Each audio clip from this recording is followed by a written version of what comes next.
Colin here again, back for another rock and roll guitar lesson. This is lesson 6 in our beginning Rockabilly series, so please subscribe to the channel if you haven't done so already, so you don't miss any of the lessons. Today we're looking at the riff that was synonymous with the song Lucille, but it's kind of a generic riff that you can use in lots of different settings. Works perfectly over a 12-bar blues progression, and depending on where you start you can move it to suit different keys. We're in the key of A today, so we're starting with 5 on the E, and the first riff goes like this. So we're playing 5 twice on the E, 4-7 on the A, 5 twice on the D, 7-5 on the D.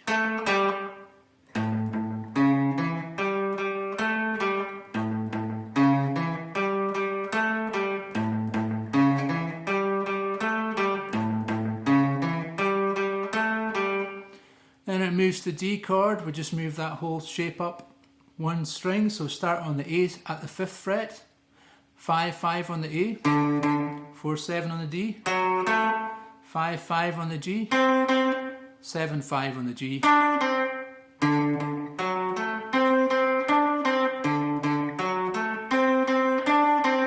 Then back down to the A, so we're playing 5 on the E.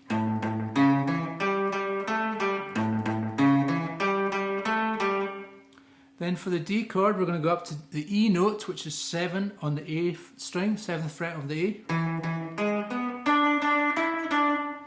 So we're going to play 7-7 on the A, 6-9 on the D, 7-7 on the G, 9-7 on the G.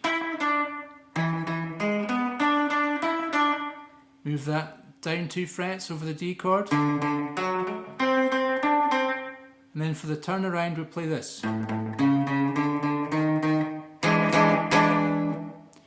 So we're playing 5 twice on the A, 5 twice on the E, 4 on the A twice, 5 on the A twice, 6 on the A twice. Then we play this mini E7 shape,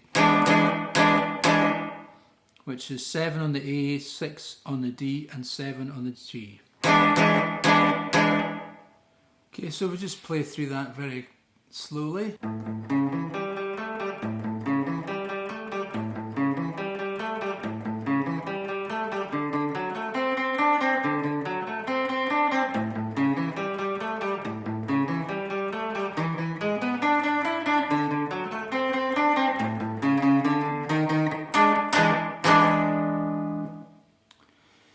And the good thing about that is you can just move up 2 frets, you're in the key of B.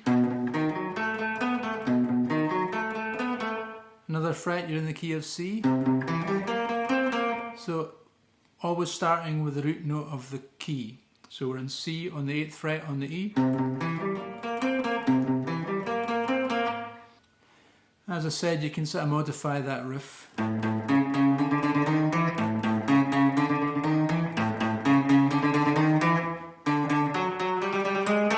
Find lots of riffs that are sort of similar to that once you get sort of familiar with it.